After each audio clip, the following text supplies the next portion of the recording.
오늘은 저희가 지난주하고 마찬가지로 성경과 신앙에 대한 Q&A를 같이 나누는 시간으로 이렇게 준비했습니다. 수요일 날은 성경 공부 스타일로 일단은 2주 동안 진행해보고 있고요.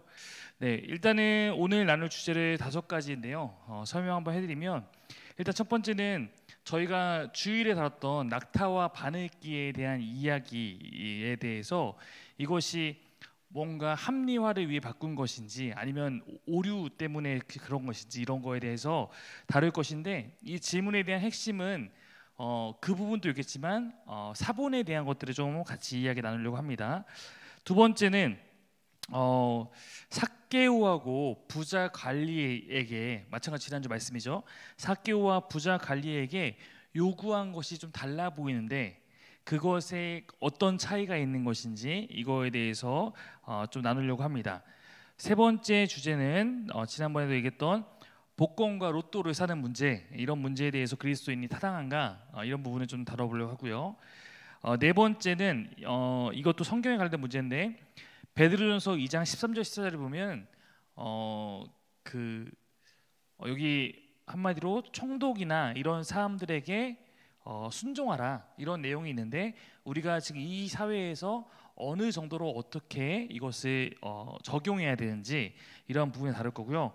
마지막은 하나님께서 꿈으로 말씀하시는가, 기독교인은 꿈에 대해서 어떤 입장을 취해야 될까. 그래서 지난주가 보통 신앙에 대한 일상적인 부분이 좀 더 많았다면, 오늘은 좀 더 성경에 대한 얘기가 좀 더 많고 신앙에 대한 것도 한번 몇 가지 살펴보려고 그렇게 생각하고 있습니다.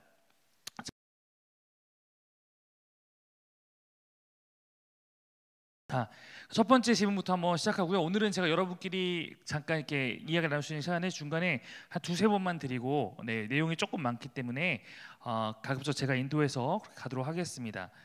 자, 일단은 다시 첫 번째 질문이 뭐였냐면, 지난 설교 중에 최근에 또 주일 설교 중에 부자가 천국에 가는 것이 낙타가 바늘길 통과하는 것보다 어렵다, 이 이야기를 다 기억하실 겁니다. 근데 제가 중간에도 말했지만 이거에 대한 다양한 다른 번역들, 그래서 원래는 낙타 바늘길 쓰여 있었는데 이것이 낙타를 뭐 밧줄로 바꾼다거나, 아니면 바늘기가 바늘 구멍이 아니라 성에 있는 쪽문으로 바꾼다거나, 이제 이런 해석에 대한 궁금증입니다. 일단 우리가 여러분은 이제 그 성경을 많이 익숙하게 듣다 보니까 낙타랑 바늘기라는 것에 대해서 조금 이제 익숙하게 들릴지 모르겠지만, 사실 이 이야기를 처음 들으면 굉장히 좀 조합이 좀 어울리지 않는 건 사실이잖아요. 근데 이제 이 두 가지 낙타도 그렇고 바늘구멍도 그렇고, 중동에서 살아가는 그 고대 근동에 예수님 당대의 사람들이 뭐 실제 생활에서 볼 수 있는 것이었기 때문에 아예 뭐 이것이 안 어울린다 이렇게 볼 수는 없겠지만, 둘의 조합이 조금 어색해 보이는 것은 사실입니다. 그럼 이제 우리가 이거를 두 가지로 볼 수 있는데, 예수님께서 이 어울리지 않는 정말 말도 안 되는 이 엉뚱한 조합을 통해서 그만큼 강조로 말씀하신 것일 수도 있고, 아닐 경우도 이제 우리가 생각해 볼 수는 있는 거죠. 그럼 우리가 가장 궁금한 것은 예수님께서 진짜 하셨던 말씀은 무엇일까?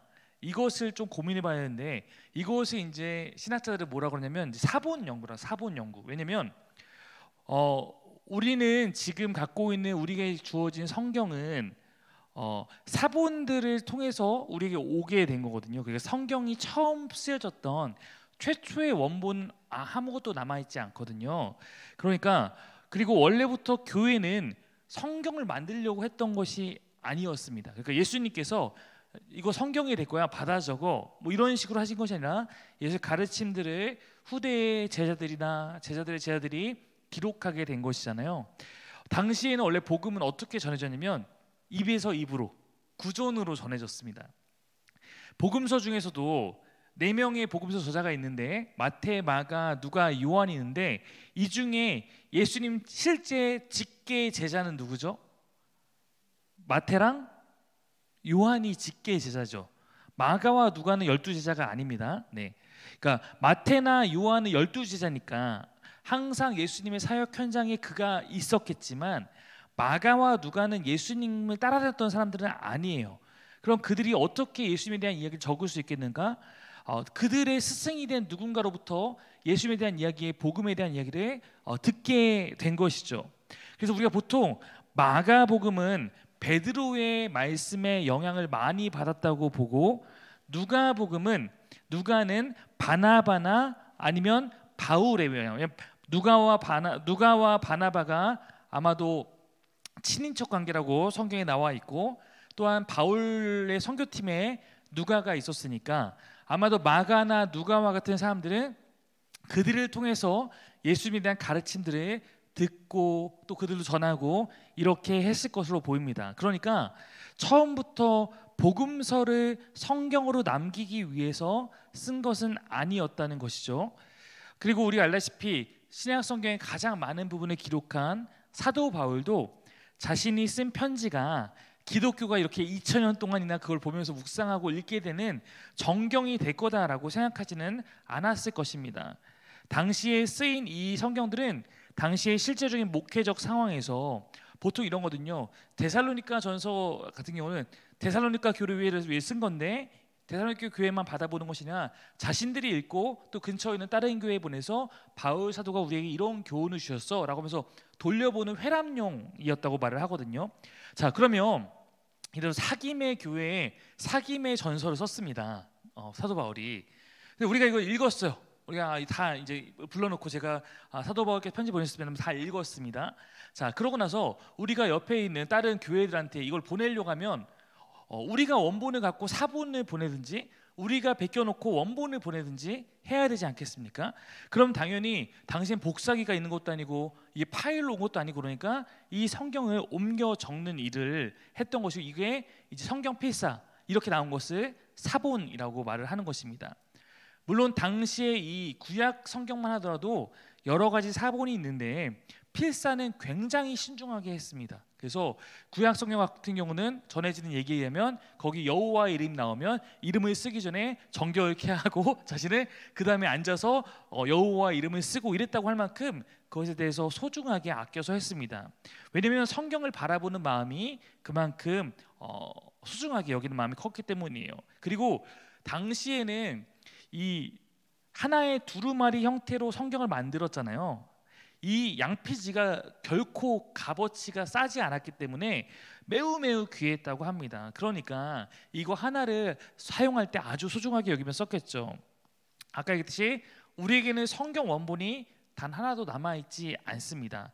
그러나 우리가 지금의 성경을 갖게 된 것은 그 사본의 사본 이런 식으로 계속해서 그것들이 남아있는 것들이 취합돼서 가장 원본과 비슷한 상태를 추적해서 오게 된 것이죠. 그런데 이제 우리가 그렇게 원본에 가까운 성경을 만들어 감에 있어서 문제가 좀 발생한 게 있어요. 왜냐하면 사본들을 모아보다 보니까 후대에 사본마다 약간의 오차가 있는 것입니다. 그러니까 이게 사람이 하는 일이다 보니까 아무리 열심히 하더라도 오류가 생기기도 하고, 당시에는 이게 보관이 쉽지 않으니까 부분적으로 예를 들어서 뭐 습기가 차거나 이러면 안에 있는 것이 약간 변질되기도 해서 점 하나로도 바뀌니까 글씨의 내용이, 그러니까 여러 가지 가운데 조금씩 오차가 있는 것들이 발견되는 거예요. 그러니까 그런 사본들을 비교해서 뭐가 과연 원본이었을까를 역으로 추적을 해서 원본을 정경으로 이렇게 삼는 것이죠. 예를 들어 10개의 사본이 발견되는데 9개에서는 A라고 쓰여 있는데 어떤 단어가 B에서는 비슷한 다른 글자로서 A-라고 써 있으면 합리적으로 9개의 사본에 쓴 A가 원래 원본이었을 것이다, 이렇게 볼 수 있는 것이고, 그리고 또 중요한 원칙은 예수님이 직접 이것을 말씀하시고 처음 쓰여진 원본으로부터 가장 빨리 쓰여진 사본에 있는 것, 왜냐면 말은 계속 지날수록 변질될 수 있으니까 가장 먼저 나타난 발견된 사본을 우선적으로 신뢰하는 등 이런 것을 다 동원해서 오랜 세월 동안 연구를 해서 지금의 성경의 형태로 우리에게 전해지게 된 것입니다. 그러니까 그래서 학자들은 지금의 우리의 성경이 성경의 원본의 내용과 비교했을 때 99.9%는 똑같다, 이런 식으로 표현할 때가 있거든요. 이거를 100%라고 말하지 않는 것은 혹시 아직 발견되지 않은 사본이 있을 수도 있는 것이고, 왜냐하면 1950년대 이때쯤에도 사해 사본이라고 굉장히 많은 정보를 갖고 있는 사본이 발견되기도 했거든요. 그러니까 아직 인간이 발견하지 못한 사본이 있을 수도 있는 것이고, 그를 통해서 또 단어 하나 정도나 이런 것들이 바뀔 가능성이 있으면 열어둔 것이죠. 그러다 보니까 여러분이 성경을 읽다 보면 성경에 가끔 뭐가 있냐면 없음, 어떤 구절이 없음에 있습니다. 없음은 왜 없냐면 아까 얘기했듯이 10개 중에 한 9개 정도 사본에서는 여기 없어요, 이 구절이. 근데 하나 정도인데 이 사본이 무시할 수는 없는 건데 이 사본에는 거기 구절이 하나가 붙어 있습니다. 그러면 이거에 대해서는 없음으로 표시하는 게 좀 더 원본과 가까울 가능성이 있으니까 없음에 표시해놓고 밑에다가 어디 사본에는 이러이러한 구절이 있음, 이렇게 밑에다 각주를 달아두는 것입니다. 또한 여러분 이렇게 대가로 표현, 우리가 지금 요한복음에서도 그 표현이 있었고 마가복음 마지막 부분에도 대가로로 이렇게 묶여있는 표현인데, 대가로 같은 경우는 사실상 상당히 많은 사본에서 그 부분이 없는 거예요. 없기 때문에 그 부분에 대한 것들에 대해서는 후대에 첨가됐을 가능성이 높다고 해서 가로 표시를 해놓는 겁니다. 네, 그래서 그런 것들이 이제 원본과 사본이에요. 근데 우리가 성경에 대해서 어떤 믿음을 고백하냐면 성경 무오설, 네, 들어보셨죠? 성경 무오설을 우리는 믿고 있습니다. 네, 성경 무오설이 뭐예요? 성경에는 오류가 없다입니다. 이거는 아까 얘기했듯이 문자적 오류가 없다라는 것보다는 어떤 의미로 받아들이면 좋냐면 성경을 통해서 하나님께서 우리에게 전하고 싶은 메시지를 전달하고 그것을 통해서 하나님의 복음의 일을 해나가기에 전혀 부족함이 없다. 이미 검증된 사본만으로도 메시지가 정확하게 우리에게 전달되었다라고 우리는 믿는 것입니다. 그런 사본학적 검증을 다 거쳐보니까 다 검증해봤을 때 이 예수님의 비유는 낙타와 바늘기 조합으로 이것이 원본에 가깝다라고 결론을 내리게 된 것입니다. 대다수의 사본이 낙타와 바늘기로 기록을 하고 있는데, 그러나 후대에 조금 믿음이 덜 가는 사본 가운데서는 이것이 바뀌어서 밧줄과 바늘기로 되어 있거나 낙타와 쪽문 등의 해석을 한 적들이 남아 있게 된 것이죠. 자, 그럼 우리가 이제 사본의 검증을 통해서 걸러진 내용이지만 왜 그런 사본들이 존재할까? 왜 그런 해석들이 존재할까? 해보면 내릴 수 있는 결론은 크게 두 가지라고 생각을 하는데요. 첫 번째는 말 그대로 필사의 오류 가능성이 있는 거예요. 이거는 이제 고의적으로 나쁜 행동을 한 건 아니라는 입장인 거죠. 일단 이것도 크게 두 가지 견해가 있는데요. 첫 번째는 예수님께서 원래 말씀하시던 당시에 제자들을 가르쳤던 이 말씀은 어떤 언어로 예수님께서 쓰셨는지 아세요 혹시? 네, 히브리어 헬라어는 성경을 기록한 언어고요. 예수님은 아람어를 쓰셨을 겁니다. 아람어는 시리아의 방언이에요. 그러니까 일상어로는 그들은 아람어를 썼을 것이라고 보는데 예수님도 아마 아람어를 썼을 겁니다. 이 아람어를 헬라어로 성경으로 쓰면서 바뀌었다라는 주장이 하나 있는데요. 이 경우라면 헬라어로 적혀진 성경 원본 자체가 잘못 알아듣고 적었다라는 결의인 거예요. 왜냐하면 예수님께서 아람어로 말씀하셨는데 아람어로 밧줄을 뜻하는 단어가 이게 어떻게 읽어야 될지 모르겠는데 제가 뭐 발음대로 읽으면 감타가 될 것 같은데 GAMTA, 이게 뭐 아람어니까 저도 모르겠습니다. GAMTA가 밧줄이에요. 아마 예수님은 밧줄이라고 얘기했을 건데 낙타는 뭐냐면요 GAMLA입니다. 그러니까 이거를 듣는 사람이 뭐 이 발음이 맞는지 모르겠지만 예를 들어 감타 감라라면 이거에 대해서 감나라고 받아들여서 원래는 예수님 밧줄을 얘기했는데 듣는 사람들이 낙타라고 구전을 하게 돼서 이 성경에도 낙타라고 들어온 것이다. 그러니까 이 전승 자체가 잘못될 것이라는 가능성을 이야기하는 학자들도 있고요. 두 번째는 헬라어에서 헬라어로 갈 때 필사의 이제 오류입니다. 공교롭게도 여기도 한 끗 차이예요. 한 끗 차이. 낙타가 카메로스고 밧줄이 카미로스입니다. 네, 그러니까 이 경우는 그러니까 카메로스라고 쓴 것을 후대에 쓰인 어떤 사본의 저자나 혹은 누군가가 이거를 잘못 쓴 것 같다라고 스스로 판단해서 뭐 밧줄로 바꿨거나 혹은 본인이 임의로 이렇게 기록했을 가능성이 있습니다. 근데 이 경우라면 뭐 낙타 바늘기보다 밧줄과 바늘구멍이나 뭐 이런 것들이 좀 더 어울릴 수 있기 때문에 그것을 염두하면서 잘못 판단하거나 헛스러 판단하거나 이런 가능성이 있기 때문에 이것이 정경이라고 볼 수 없지라도 뭐 그 오류 정도는 이해할 수는 있을 것 같은데요. 두 번째 이제 우리 염두에 두고 있는 것은 고의적 왜곡의 가능성인 거예요. 이렇게 다른 번역들이 등장하게 된 이유들이 말 그대로 제가 설교 시간에 얘기했지만 이 말씀에 대한 부담을 줄이기 위해서 고의적으로 바꿨을 가능성입니다.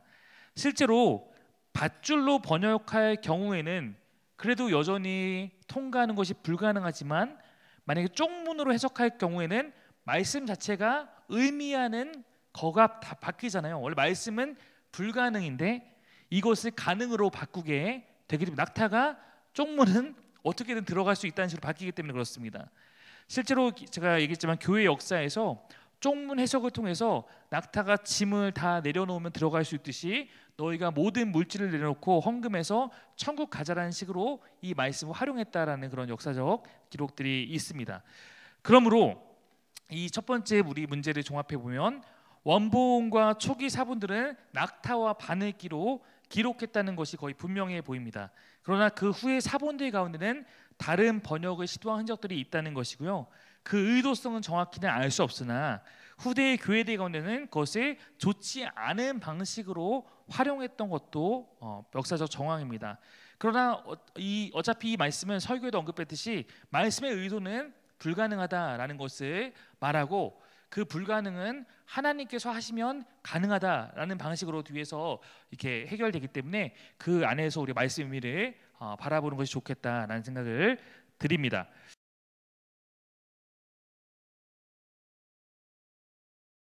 네, 두 번째 오늘 나눌 주제는요.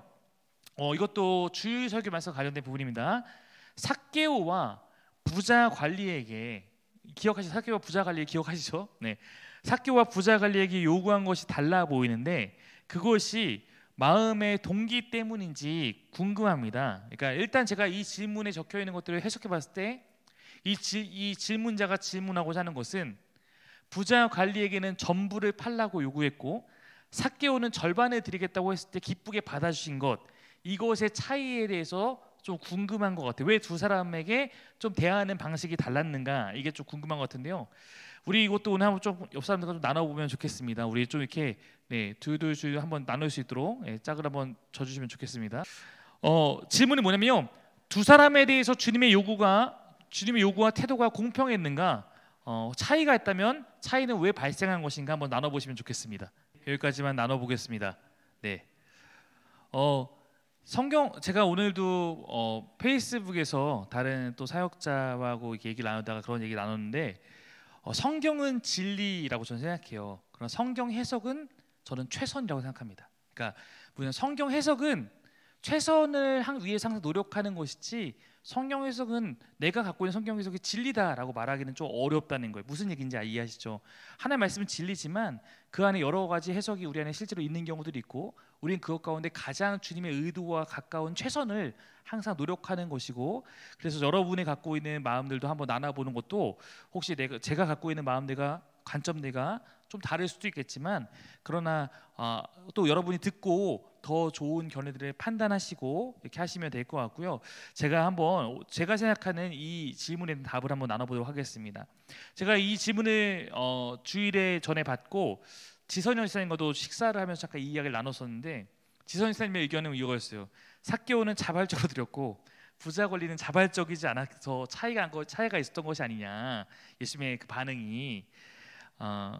뭐 삭개오 이야기에서 삭개오가 누가 시키지도 않았는데 본인 스스로 자발적으로 했다는 점도 뭐 하나의 포인트가 될 수 있는 것은 사실입니다. 근데 저는 이제 이 이야기에서 두 사람이 요구를 받거나 혹은 스스로 행한 것은 가장 중요한 포인트는 율법과 관련돼서 해석해야 된다고 생각을 해요.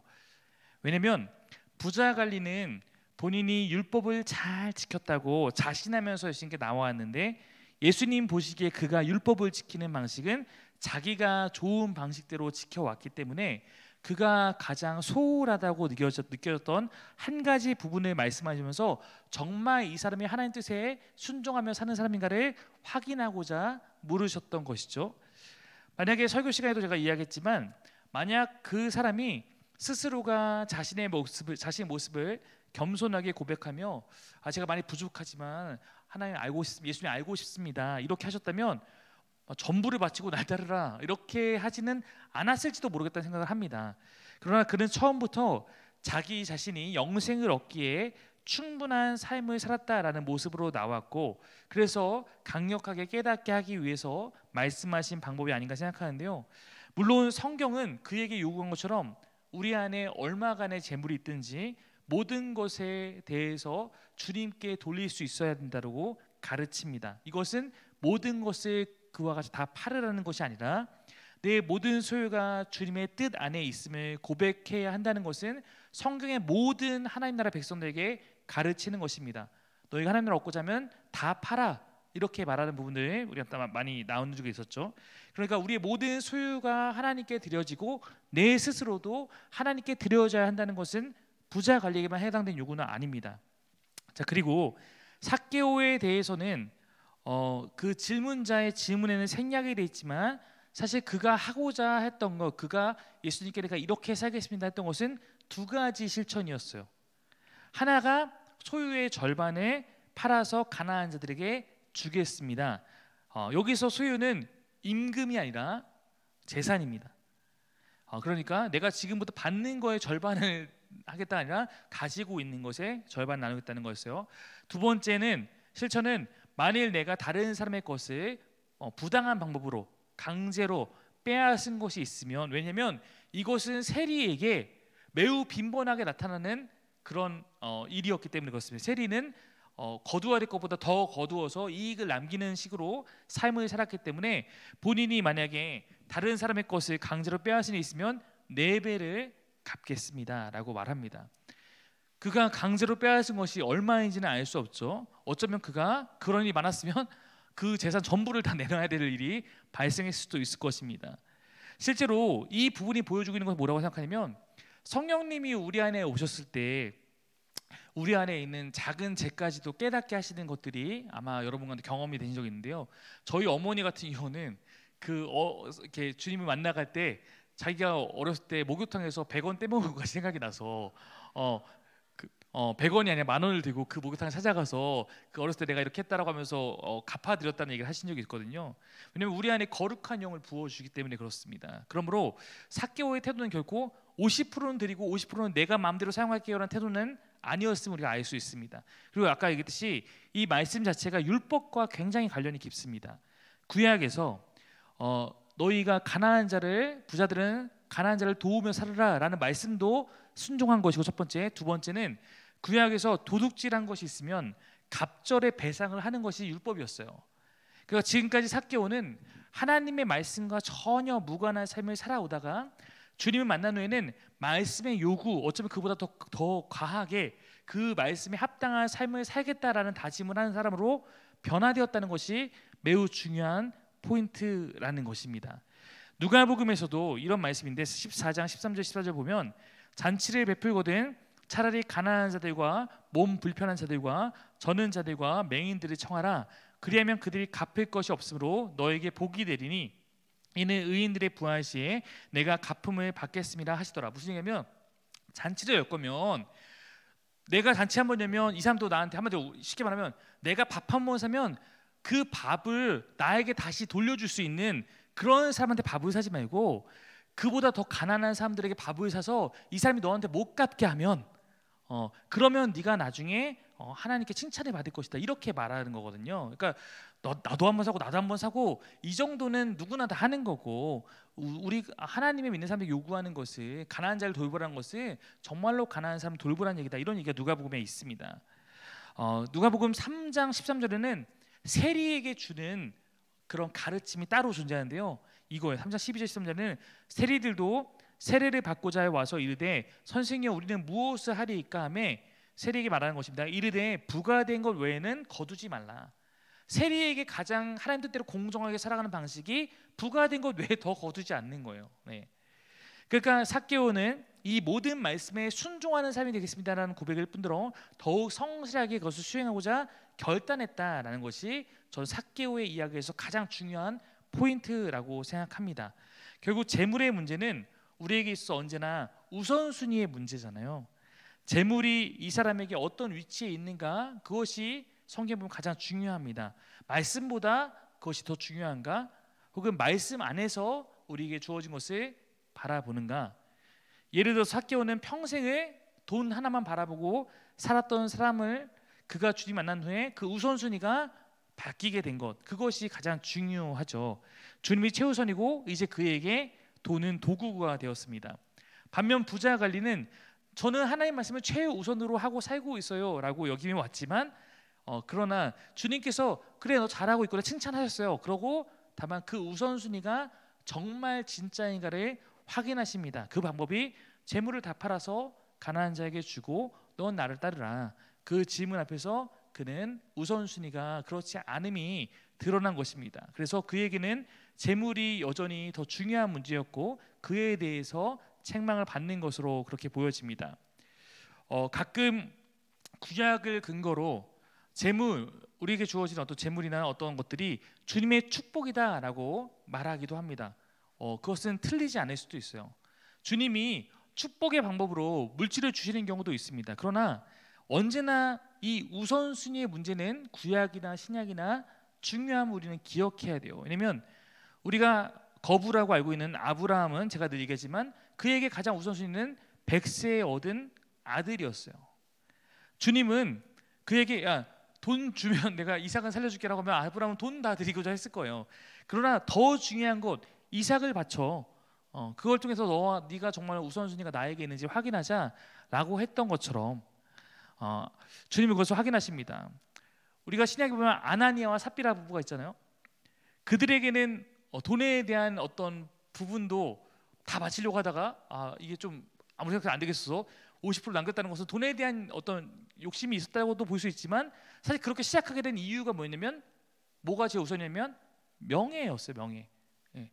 남들이 다 하니까 우리도 뭔가 해야 되지 않겠어? 나 이제 바나바가 칭찬받으니까 우리도 사람들이 좀 뭔가 칭찬을 받고 싶은데 그것을 숨기기 위해서 거짓말하다가 심판을 당하게 됐던 것입니다. 만약에 그가 마지막이라도 사실대로 제가 100% 사실 바치려고 그랬는데요. 또 이게 제가 이렇게 잘 안 돼서 죄송하지만 50%만 하겠습니다라고 했으면 아마 그렇게 심판당하지는 않았을 거라고 생각합니다. 그러니까 결국 성경에서 언제나 재물에 대해 다루는 그런 본문에서는 하나님이 원하시는 것은 우선순위의 문제다라는 것이 중요합니다. 그래서 50% 100%는 사실 중요한 문제가 아닐 수 있다 여기서. 그래서 성경에서 그 재물에 관련돼서 우리가 눈여겨볼 말씀 가운데 몇 가지만 이제 읽어드리면 누가복음 16장에 보면 유명한 말씀이죠. 지파인이 두 주인을 섬길 수 없나니 혹 이를 미워하고 저를 사랑하거나 혹 이를 중히 여기고 저를 경히 여길 것임이라 너희는 하나님과 재물을 겸하여 섬길 수 없느니라 이런 말씀도 있고요.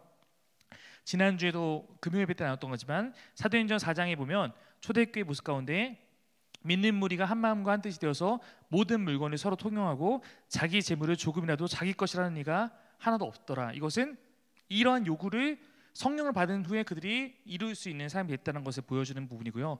히브리서 11장 26절에는 그리스도를 위하여 받는 수모를 애굽의 모든 보화보다 더 큰 재물로 여겼으니 이는 상주심을 바라봅니다. 이렇게 말하면서 그리스도가 애굽에 있는 모든 재물보다 그들에게 더욱더 귀하기 때문에 그것을 따랐을 때 칭찬을 받는다라는 내용들로 기록되어 있습니다. 그래서 두 번째 부분은 그 정도로 한번 나눠보면 좋을 것 같고요.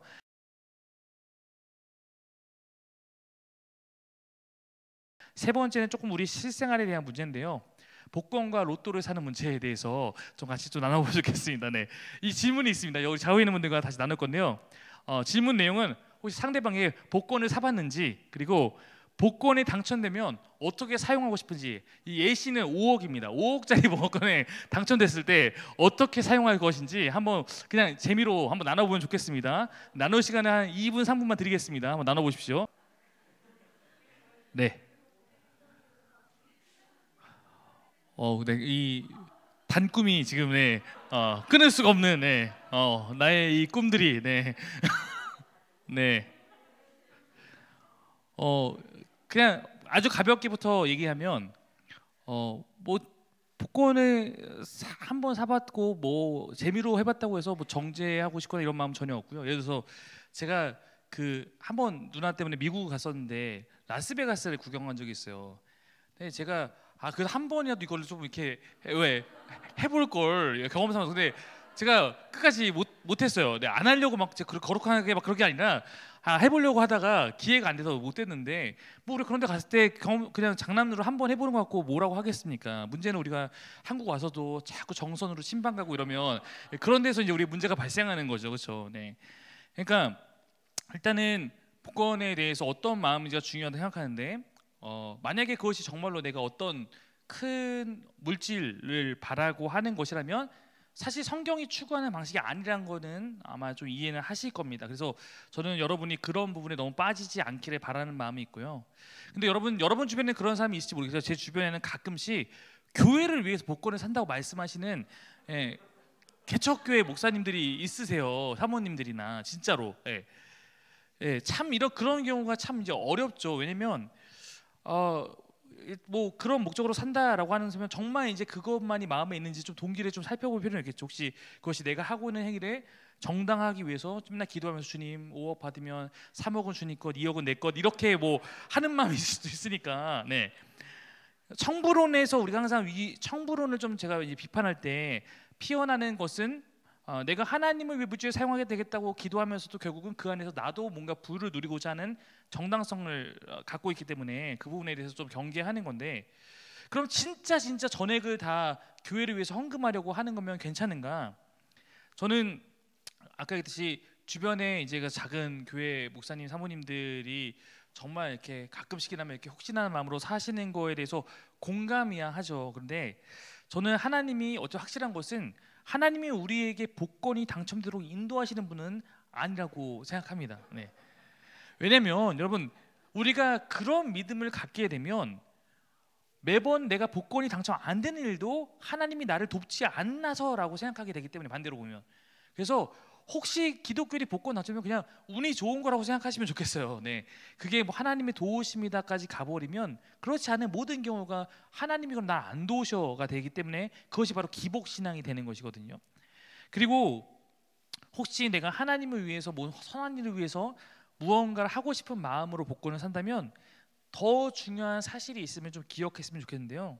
하나님께는 그 하나님 향한 마음 그대로 내가 지금 이 형편 속에서 내가 있는 것 안에서 형편껏 드리면 된다는 것입니다. 왜냐하면 하나님은 뭔가 큰 것을 우리에게 바라시는 분은 아니라는 거예요. 내가 뭔가 큰 것을 해서 한 건을 해서 뭔가를 해야 되는 건 아니라는 거예요. 네. 당연히 하나님 나라를 위해서 물질은 필요하다고 생각합니다. 교회 운영과 사역에도 필수적일 수 있습니다. 그러나 하나님께서는 그 일을 위해서 반드시 하나님께 마음으로 드리는 예물, 하나님께 헌신된 사람들을 사용하실 텐데, 그때는 그 어떤 재정의 결과만이 아니라 저는 하나님께서 과정을 사용하시는 분이고 과정을 중요하게 여긴다라고 생각한다는 거예요. 예를 들어서 우리가 하나님을 위해서 정말로 내가 어떤 약간 큰 물질을 내가 주님을 위해서 하겠다라는 마음을 먹으면 내가 큰 돈을 벌기 위해서는 반드시 과정이 필요하잖아요. 우리가 자꾸 그 과정을 생각하고 싶으면 복권을 사는 거거든요. 사실은 과정이 필요해요. 돈을 벌기 위해서는 때로는 성실히 실력을 쌓아야 되고 열심히 일을 해야 합니다. 그 과정에서 하나님을 위해서 내가 무언가를 하겠습니다라고 목표를 세운다면 하나님은 단순히 그 결과로서 돈만 받으시는 것이 아니라 그 과정 안에서 그 사람을 훈련하고 다루시면서 인도하여 가신다라고 생각한다는 거예요.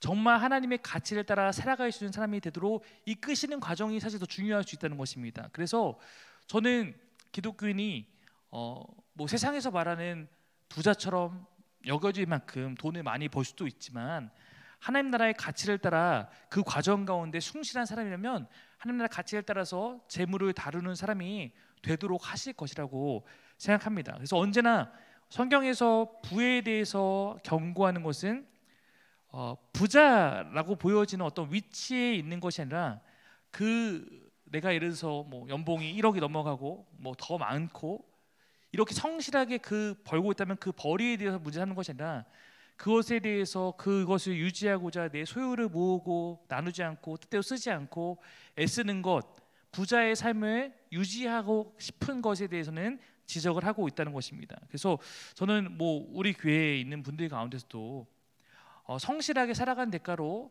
뭐 많은 월급 받을 수도 있고 때로는 어떤 그래도 사회에서 인정받은 지위에 올라갈 수도 있다고 생각해요. 그러나 그것이 우리의 삶의 목적과 목표는 아니었으면 좋겠다라는 것입니다. 우리에게 있는 모든 것, 나를 보내신 모든 자리는 그 자리에서 주님께 내게 기대하는 것은 성실한 삶이고 하나님 따라 사는 삶이며 그로 말미암아서 내게 무엇이 주어졌다면 그조차 하나님 뜻대로 사용해 나가는 것, 그것이 중요하다라고 생각을 하는 거예요. 그래서 우리에게 유명한 고백인데 빌립보서 4장 11절부터 13절 보면 이런 말씀 있죠. 바울이 말하는데 내가 궁핍함으로 말하는 것이 아니라 어떠한 형편이든지 나는 자족하기를 배웠노니 나는 비천에 처할 줄도 알고 풍부에 처할 줄도 알아. 모든 일 곧 배부름과 배고픔과 풍부와 궁핍에도 처할 줄 아는 일체의 비결을 배웠노라. 내게 능력 주신 자 안에서 내가 모든 것을 할 수 있느니라. 여기서 내가 능력 주신 자 안에서 모든 걸 할 수 있다는 것은 내가 풍부에도 비천에도 흔들리지 않고 배고프고 배불러도 어떠한 상황에서 주를 바라보고 살아갈 수 있는 그 자기 만족의 능력을 배웠다라는 말씀이지. 주님이 함께 하시면 내가 뭐 복권도 당첨되고 뭐도 되고 내가 원하는 회사도 가고 이런 것만을 말하는 그런 능력이 아니다. 오히려 어떠한 상황이든지 주를 바라보고 살아갈 수 있는 능력을 바울은 얻었다라고 말하고 있는 것을 우리가 기억할 필요가 있습니다. 그래서 히브리서 13장 15절 16절도 보면 돈을 사랑하지 말고 있는 바를 족한 줄로 알라. 그가 친히 말씀하시기를 내가 결코 너희를 버리지 아니하고 너희를 떠나지 아니하리라 하셨느니라. 그러므로 우리가 담대히 말하되 주는 나를 돕는 이시니 내가 무서워하지 아니하겠노라. 사람이 내게 어찌하리요 하노라. 그래서 혹시 내 마음 가운데 자꾸 그런 어떤 다른 것들을 통해서 하고 싶은 마음이 들면 돈을 사랑하지 말고 있는 바를 족할 줄로 알라. 그리고 내가 혹시 어려울 때는 내가 너를 버리지 않고 떠나지 않겠다는 주님 말씀을 믿으면서 성실하게 살아가는 것이 더 좋겠다라고. 여러분 충분히 이렇게 살고 있으니까 옆에 못 살고 있는 사람이 있어요. 겸면할 수 있으면 좋겠습니다.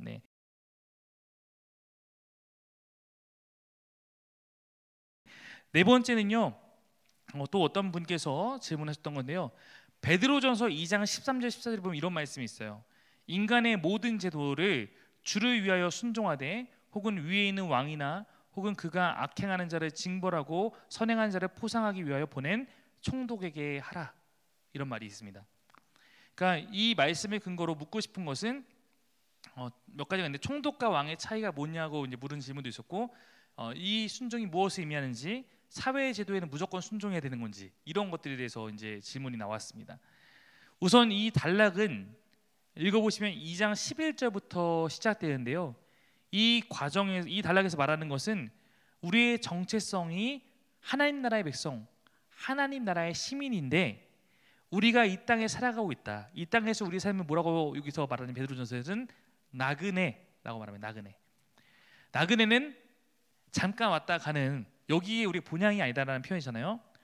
그러니까 이렇게 나그네 살고 있기 때문에 우리가 이 예배 공동체 안에서는 성도들 안에 머물고 있지만 그 후의 모든 시간은 세상의 관계 안에서 어떻게 살아갈지에 대해서 쭉 교훈하고 있는 것이 나오는 장면입니다. 메시지 성경으로 이 13절 14절 다시 한번 읽어드리면 이렇습니다. 훌륭한 시민이 되어 주님을 자랑스럽게 해드리십시오. 권력자들의 수준이 어떠하든지 그들을 존중하십시오. 그들은 질서 유지를 위해 하나님께서 보내주신 밀사들입니다.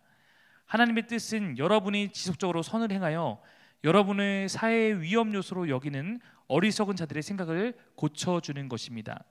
여러분의 자유를 행사하되 질서를 파괴하는 일이 아니라 하나님을 섬기는 일에 그것을 사용하십시오. 누구를 만나든지 품위 있게 대하십시오. 영적으로 가족된 이들을 사랑하십시오. 하나님을 경외하십시오. 정부를 존중하십시오. 이렇게 나와 있습니다. 그러니까 아까 베드로서신에서 기독교인의 정체성을 너희들은 나그네와 같다라고 지칭합니다. 하나님 나라에 속해 있지만 세상에 잠시 거주하면서 여행하고 있는 그러한 삶을 살고 있다. 너희는 이중국적이다. 이렇게 말을 하고 있는 거예요. 그런 우리에게 두 가지를 가르치는데요. 우선 하나님 나라의 뜻을 거절하는 세상 요소를 따르지 말라라고 먼저 가르치고, 두 번째로는 세상에서 은둔자로 살지 말고 사회의 구성원, 사회의 일부로서 적극적으로 그 안에서 선한 삶을 살라라는 것입니다. 그러니까 하나님 뜻에 너무 어긋나는 것을 받아들이며 살아서도 안 되지만 너희를 세상에 보내셨기 때문에 세상의 사회 구성원의 일부로서 그 안에서 적극적인 선한 삶을 살아라, 이 얘기를 하고 있는 거예요. 자, 질문에 총독과 왕의 차이도 있었는데 이 시대가 여전히 로마 시대이기 때문에 우리가 신구약 중간사 때 배웠던 그 기억을 떠올리시면 됩니다. 거기 보면 로마는 이때 당시가 이제 공화정 시대, 공화정에서 제정 로마로 넘어왔어요. 제정 로마는 것은 황제가 통치하는 로마 시대예요. 그러니까 황제가 있었습니다. 황제가 로마 세계를 다 다스리고 있었어요. 마찬가지로 이 유대인들이 머무는 지역도 다 다스리고 있었습니다. 그리고 이 황제 파견을 받은 분봉 왕이 있었고, 그 다음에 직할시는 총독이 있었습니다. 그러니까 지방 자치를 허용된 그 땅에는 분봉 왕이 있는 거죠. 이거 속주에 속해 있는 왕이라고 그러죠. 옛날에 뭐 군주 뭐라고 그러죠. 아무튼 영주 뭐 이런 개념의 이런 것들이죠. 왕이 있고 밑에 있는 이 나름의 자치권을 갖고 있는 거고, 직할시 로마가 직접 다스리는 곳은 총독을 파견해서 다스렸으니까 이 지역에서 말하는 왕은 황제일 수도 있고 분봉 왕일 수도 있고, 총독은 그 로마의 총독을 의미하는 것입니다. 당시 이 베드로전서를 받고 있는 수신자들은 터키 북쪽 지역에 있는 교회들이니까 총독과 왕의 그 정치 집권 안에 있었겠죠, 당연히. 중요한 것은 우리가 그 사회의 질서를 따르는 것은 주를 위해 순종하라는 말씀인 거예요. 하나님의 백성으로서 선한 삶을 통해서 세상에 대한 제사장의 역할을 감당하기 위해서입니다. 이것이 하나님의 기대이며 신자들의 소명의 일부라는 것입니다. 예수님께서도 이런 질문을 받은 적이 있죠. 이 한마디로 로마 황제에게 세금을 바쳐야 됩니까? 이런 질문을 했는데, 이 말씀에서 말씀하신 것이 가이사의 것이다. 그러면 동전을 말한 거거든요. 이 동전에. 그런데 가이사의 것은 가이사의, 가이사는 카이사르예요. 이거 황제입니다. 하나님의 것을 하나님께 바치라. 이게 왜 나왔냐면, 예수님께서 야 그거 가져와봐 했던 동전은 로마에 세금을 내는 동전이었는데요. 로마 동전이에요. 근데 거기에 뭐라고 써 있었냐면 황제의 초상화가 있었고 하나님의 아들이라고 써 있어요. 거기. 그러니까 유대인들은 그 동전이 우상을 만들지 말라는 계명에 위배된 것이라고 봤기 때문에 유대인들은 세금 내는 경우를 제하면 이 동전 사용을 가급적 피했습니다. 그러나 예수님께서는 이 동전을 사용하는 것이 율법적으로 위배되는 것은 아니고 이 동전을 사용할 수밖에 없는 현재의 상황을 인정하시면서 거기서 한 걸음 더 나아가서 세상을 살아갈 때 세상에서 운영되는 기본 구조, 세금을 내는 것이 너희가 살아가는 그 세상에서 마땅한 질서라면 그것을 부정하지 말고 세금을 내고, 하나님의 백성은 하나님의 경륜, 하나님의 이끌어 가심을 이해하고 세상에서의 의무를 충실히 수행하는 것이 옳다라고 가르치셨던 것입니다. 자, 그러면 이제 이런 질문이 나올 수 있어요. 비슷한 여기까지는 성경의 해석이라면 이런 질문이죠. 그러면 촛불 집회는 잘못된 것이었습니까? 예를 들어서 이런 질문이 실제로 받은 적이 있거든요. 예를 들어 지금 우리가 보고 있는 미얀마에서 하고 있는 민주화 운동, 그럼 이것은 어쨌든 군부가 지금 정권을 잡았는데 그럼 이 정권에 대해서 하나님께 세운 거라고 인정하고 따라야 되는 것이 아닙니까? 라고 이 말씀을 사용하기도 하죠. 그러나 여러 성경의 말씀을 봤을 때 이것은 일반적인 어떤 상황을 의미하는 것이고, 우리가 이 말씀의 근거로 민주화 운동이나 어떤 그 정의를 위해서 물론 이 정의라는 것은 모두가 생각하는 기준이 다를 수 있겠지만 그래도 우리가 봤을 때 이것은 하나님 나라를 위해서 우리가 마땅히 해야 되는 것이다 라고 느껴졌을 때는 때로는 전쟁에 나가서 우린 적군을 총으로 쏠 수도 있는 거고, 그런 거에 대해서 우리가 만약 그런 상황에 놓였다면 정죄감을 가질 필요가 없다라는 것이 모든 기독교 학자들의 이야기거든요. 그래서 민주화 운동이나 어떤 마땅한 혁명을 이 말씀을 근거로 정죄할 수 없다. 그런 일은 우리가 언제나 무엇이 하나님의 정의이고 뜻인지를 좀 물으면서 판단해 가야 하겠지만, 일반적인 상황에서는 나는 하나님 믿는 사람이니까 세금도 안 내, 나는 낼 수 없어, 사회에서 거부하고 이런 것이 선은 아니다라는 것을 좀 기억할 필요가 있을 것입니다.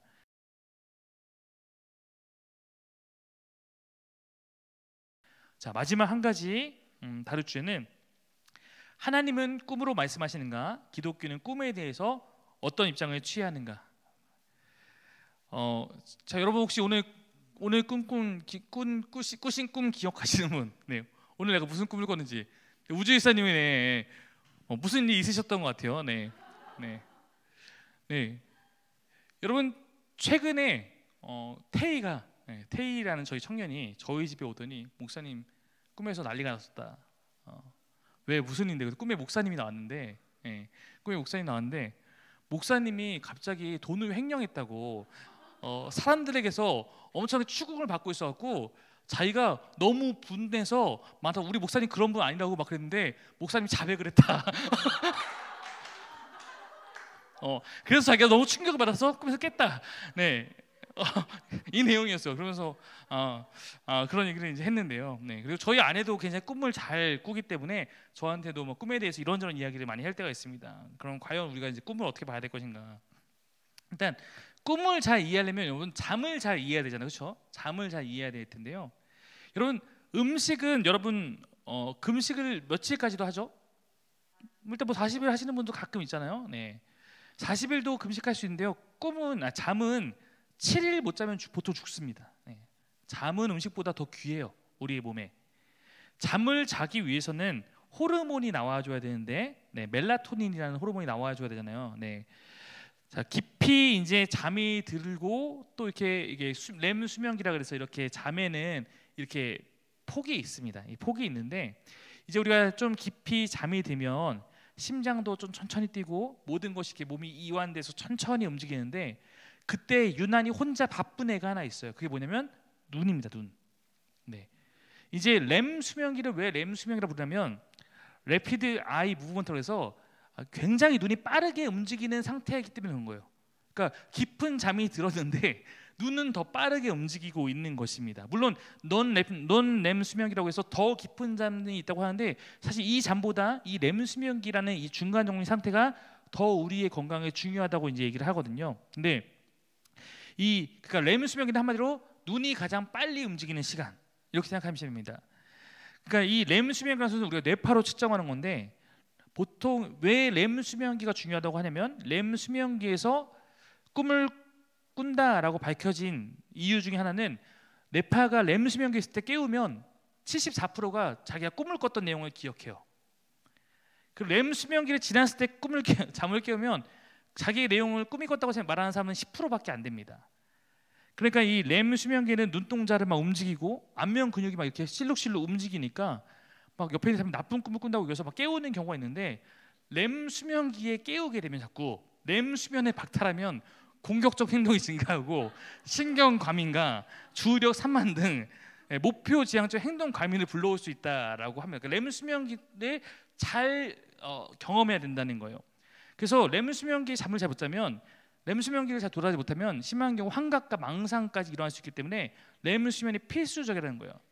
그럼 이 렘 수면은 보통 내 생활이 하루 동안 힘들었거나 정신적 부담이 크거나 막 머리를 너무 많이 써서 힘든 학습을 하거나 지적 노동이 많은 경우에는 렘 수면이 더 필요합니다. 반대로 말하면 그런 것이 없는 사람들이 불면증이 많이 생긴대요. 그러니까 몸이 덜 피곤하고 머리를 너무 안 쓰면 오히려 불면증이 생기는 게 더 많다고 합니다. 자, 일반적으로 이게 렘 수면기는 한 사람이 잠을 자면은 하루에 3-4번은 적어도 렘 수면기에 들어간다고 하면 왔다 갔다 해요. 근데 이제 우리가 그래서 렘 수면기에는 거의 꿈을 꾼다고 생각하시면 돼요. 그래서 사실 우리는 오늘 꿈 꿨다고 하면 우주일사님만 기억한다고 하셨겠지만 기억 못했지만 여기 있는 모든 사람도 오늘 우리가 꿈을 3-4개는 꾸고 온 거예요.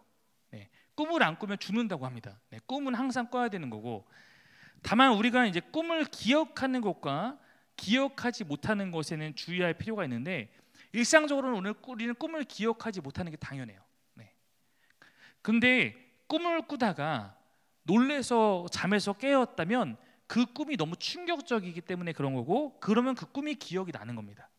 꿈이 기억이 나면은 그게 나에게 어떤 좋은 형태로든 나쁜 형태로든 충격을 줬기 때문에 내가 그 상황에서 깬 거예요. 그러니까 잠에서 나를 깨울 만한 꿈, 그만한 힘이 있는 이 꿈의 재료를 2가지라고 보통 학자들이 이야기하는데 하나는 불안, 다른 하나는 이게 제가 기독교 심리학 시간에 배웠던 건데 희구라는 단어인데 희구 사실 이게 불교에서도 많이 쓰는 용어더라고요. 그러니까 뭐냐면 바라고 구하는 것. 그러니까 뭔가를 강렬하게 내가 바라고 구할 때 이것이 나에게 강렬하게 다가오고 혹은 어떤 부분에서 내가 그 불안함을 느낄 때 이것이 다가오는 건데 사실 이 불안과 희구는 동전의 양면이라고 합니다. 왜냐하면 추구하는 것이 많은 사람은 그것을 못 누릴 거에 대한 불안함이 크기 때문에 이 추구함이 많은 것과 불안함이 많은 것은 함께 있는 것이다라고 이야기를 합니다. 그래서 꿈은 정신 세계의 배변 활동이라고 이야기를 하거든요. 그러니까 우리가 아기가 이렇게 똥을 싸면 그 똥을 보면서 건강 상태를 파악할 수 있듯이 꿈을 통해서 우리가 사람의 정신 건강을 예측할 수 있다라는 이야기를 많이 합니다. 자, 그럼 여기까지 가장 간단하게 꿈에 대해 설명했으니까 옆 사람과 한 가지 마지막 우리 좀 토의를 해봅시다. 그러면 옆 사람과 물어보시오. 그럼 꿈을 통해서 하나님의 계시가 나타나는가? 이걸 한번 같이 이 주제를 갖고 한번 의견 나누시오. 꿈을 통해 하나님께서 계시하시는가? 이거에 대해서 한번 나눠보십시오. 네, 성경 말고요. 지금 시대의 꿈을 통해서 계시하시는가? 성경 이야기하시면 안 됩니다. 네, 지금 시대. 네, 여러분 한번 우리 의견을 한번 물어보겠습니다. 나는 지금 이 시대에도 하나님께서 꿈을 통해 우리에게 뜻을 전하신다고 생각한다. 꿈을 통해 하나님의 뜻을 전하신다고 생각한다. 네. 나는 꿈을 통해서 하나님께서 우리에게 뜻을 전하지 않는다고 생각한다. 네, 거의 이것도 반반. 이렇게 양쪽으로 이렇게 앉아 있거든요. 네. 자, 그러면 한번 제 의견과 그래도 제가 이제 이 수업을 들었었기 때문에 이 수업에서 나눴던 이야기를 좀 종합해서 말씀드리면 꿈을 통해서 하나님의 계시가 지금도 나타날 수 있는가? 이것은 사실 논란이에요. 네, 논란이 있습니다. 근데 여러분 만약에 우리가 1%라도 그런 경우가 있다라고 믿으면 사실 그것은 100% 있다고 믿는 것과 같다고 합니다. 왜 그러냐면 1%라도 그런 가능성이 있다라고 하면 내가 좀 그런 꿈을 꾸면 이게 그 1%라고 항상 우기게 되기 때문에 100번의 꿈 가운데 지금 그 한 번이라고 생각하기 때문에 1%라도 이 가능성이 있다고 생각하면 100% 가능하다고 믿는 것이고 없다고 생각하면 말 그대로 없는 것이고 그러니까 믿느냐 안 믿느냐라는 겁니다.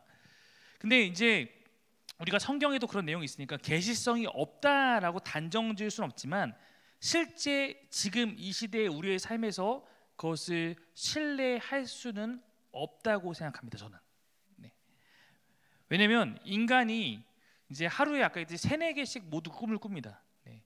그 수많은 꿈에서 만약에 내가 어떻게 뭐 기도하던 것이나 어떤 꿈에 나왔던 것이 실제로 만약에 그것이 실제 일어나거나 맞았다는 것은 사실 굉장히 수치가 낮은 정도의 우연과 같은 거라고 볼 수 있고, 그래서 그것보다 더 수치적인 어떤 통계학적보다 더 중요한 것은 어떤 거냐면 이런 얘기를 교수님께 했던 게 기억이 나는데요. 예를 들어서 내가 꿈을 꿨는데 갑자기 꿈에서 어떤 땅을 보여주면서 옛날에 우리 예를 들어서 옥정의 한 5년 전 모습을 보여주면서 여기 살아 예를 들어서 꿈에서 여기 살아라고 해서 내가 샀는데 진짜 거기가 뭐 무슨 이런 큰 돈을 벌 수 있는 기회가 됐다고 생각해 보세요. 그러면 오히려 그것은 이제부터 우리가 꿈에 끌려다니는 것이 아니라 하나님과 대적하는 영에 끌려다니는 확률이 더 놀라간 것이다 라고 얘기를 하더라고요. 왜냐하면 그런 것을 한번 경험한 사람은 그 다음부터는 꿈을 절대적으로 신뢰한다는 거예요. 그래서 뭐 목사님이 뭐라고 말하든 성경보다도 그 자기의 한 번의 꿈에 대한 그 경험 때문에 내가 꿈을 꾸는 것에 나오는 것을 하나님 말씀처럼 신뢰하기 때문에 오히려 하나님의 말씀과 멀어지게 되는 결과를 가져올 수 있는 사탄의 전략일 수도 있다라고 설명했던 것이 기억이 납니다. 그러므로 명확한 우리의 계시는 성경에만 두어야 하는 것이 있다 없다의 문제보다 건강한 신앙생활을 할 수 있는 비결이다. 꿈을 의지하는 순간 우리는 건강한 신앙생활로부터 멀어져 가기 쉽다라는 것입니다. 그리고 여러분 왜냐하면 그리고 꿈에는 언제나 해석이 뒤따르잖아요. 해석이 있잖아요. 근데 아시겠지만 모든 꿈은 거의 마음대로 해석이 가능합니다. 그래서 무슨 얘기냐면요. 그래서 내가 꿈에서 뭐 붙었어 어디 그러면은 뭐 아들이 뭐 대학 입시 앞두고 있는데 꿈에서 거기 붙었어요 거기에. 그래서 붙었어 그러면은 붙으면 거봐 내가 하나 꿈이 맞지라고 이야기할 수도 있는 거고, 떨어지면 뭐라고요? 거봐 꿈은 반대래잖아. 이러면은 그냥 맞는 치트키거든요. 네, 그럼 꿈은 항상 맞는 거예요. 네, 그러니까 꿈은 정말 마음대로 자의적으로 해석할 수 있기 때문에 그런 부분에 대해서 우리가 계시성을 두는 것은 굉장히 위험한 것이다. 그리고 또한 우리 이제 한국의 여성분들이 많이 있지만 우리가 거의 100% 믿고 있는 태몽에 대해서 여러분 아실지 모르겠지만 태몽에 대해서 외국 학자들은 이것은 집단 최면이다 이렇게 말을 합니다. 그러니까 아이가 낳을 때나 아이를 기다릴 때 그 시기의 꿈 중에서 가장 기억에 남는 꿈을 태몽이라고 어떤 집단에서 믿는다라고 그들은 이제 여깁니다. 실제로 태몽은 거의 한국에밖에 존재하지 않아요.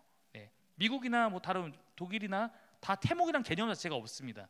네. 그러니까 한국 사람들이 유독 거기에 대해서 굉장히 이제 강한 확신과 믿음을 갖고 있는 거죠. 네.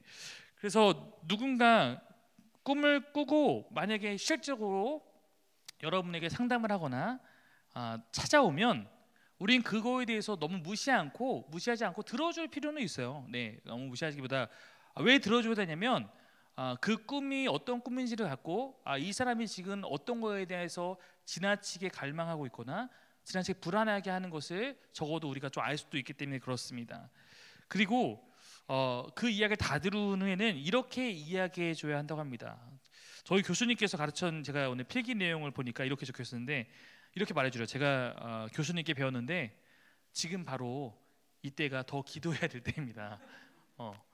그러니까 우리가 뭔가 어떤 꿈을 꾸고 기억한다는 것은 거기에 대해서 지나치게 내가 뭔가 불안하고 있거나 무언가를 갈망하고 있거나 그거에 대해 너무 많은 생각을 하고 있기 때문에 꿈은 생각의 배설물이다. 내가 무엇을 많이 생각하고 있는지 따라서 그것이 꿈에 나타난다라는 거예요. 그래서 우리가 꿈에 내가 보지 않은 것, 이미지가 합성돼서 나타날 수 있지만 내가 한 번도 보지 않은 것이 나타나는 부분은 없다라고 말을 합니다. 즉, 뭐 개구리와 내가 영화에서 봤던 용이 합쳐져서 나올 수도 있겠지만 우리의 생각 안에 있는 것들이 조합돼서 배설물과 같이 나온 거기 때문에 꿈은 이제 그런 것이고, 그러니까 여러분들도 혹시 내가 무언가 이제 너무 많이 꿈을 꾸고 있고 그러면 오히려 그 부분에 있어서 하나님 제 마음이 하나님한테 평안했으면 좋겠습니다. 혹은 내가 너무 어떤 것을 요즘에 많이 생각하고 있구나라고 나에게 어떻게 깨달을 수 있는 기준점이 될 수도 있고, 그래서 오히려 그것을 통해서 따라가지 말고 그것을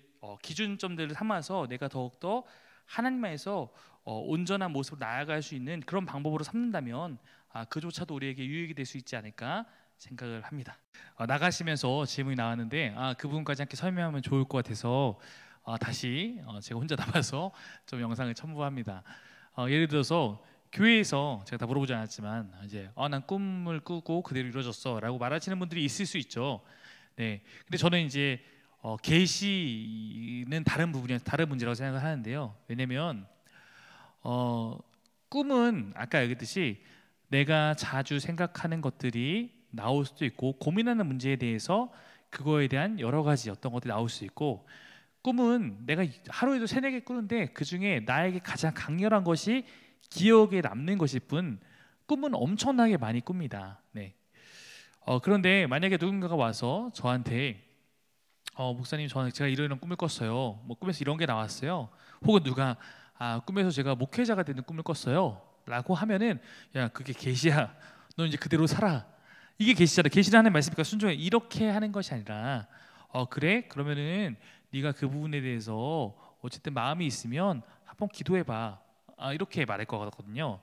그러니까 우리가 꿈으로 계시가 있는가라고 했을 때는 뭐 구약 성경에도 있고 신약 성경에도 있으니까 지금도 있다. 뭐 그렇게 말할 수 있겠지만 그 시대에는 지금처럼 분명한 말씀이 없었으니까 하나님께 더서 환상과 계시로 말씀하셨지만 지금은 우리에게 성경이 있기 때문에 만약에 이 성경을 제외하고 다른 방법으로 우리에게 말씀하신다면 더 다양하게 열어놓고 그것을 말씀 안에서 검증할 필요가 있다. 그래서 제가 혹시 하나님의 뜻을 분별하는 법이 무엇입니까? 라고 하면 보통 3가지를 이야기해 주거든요. 첫 번째는 지속성입니다. 지속성.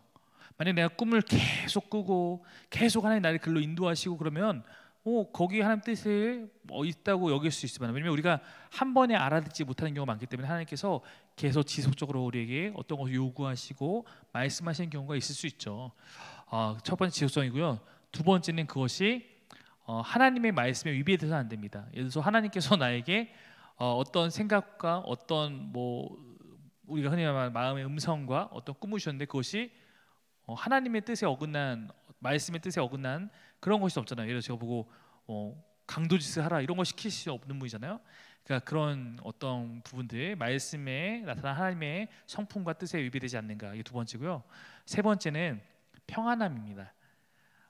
때론 나에게 주시라는 마음이 어떤 것이 무겁지만 내가 그것에 순종하고자 했을 때 내 마음 가운데 주님이 주신 평안함이 있으면 이 세 가지를 갖고 보통 우리가 하나님의 뜻이 나의 일상 가운데 오는 것을 구분한 방법으로 사용하는데 뭐 꿈에 나타난 것들도 내가 생각이나 내가 자주 이렇게 바라보는 것일 수 있으니까 그 하나의 방법일 수 있다. 이 정도까지 괜찮지만 이것이 계시다는 다른 문제라는 거예요. 계시란 것은 무조건 그렇게 해야 되는 하나님의 명령 이것이 계시잖아요. 네, 그래서 만약에 주변에 꿈을 꾸고 그때 고민하는 사람도 있으면 잘 위로해주고 기도해주고 네, 그런 것들이 더 필요하고 유익하지 않을까 생각을 합니다. 그리고 하나님 뜻은 계속해서 모르겠으면 물으면서 특별히 무엇보다 다른 것보다 말씀이 분명한 우리의 계시다. 말씀은 계시가 맞습니다. 네, 그렇게 마음을 갖고 나아간다면 오히려 건강한 신앙생활을 할 수 있지 않을까 생각합니다. 네, 사랑합니다. 화이팅!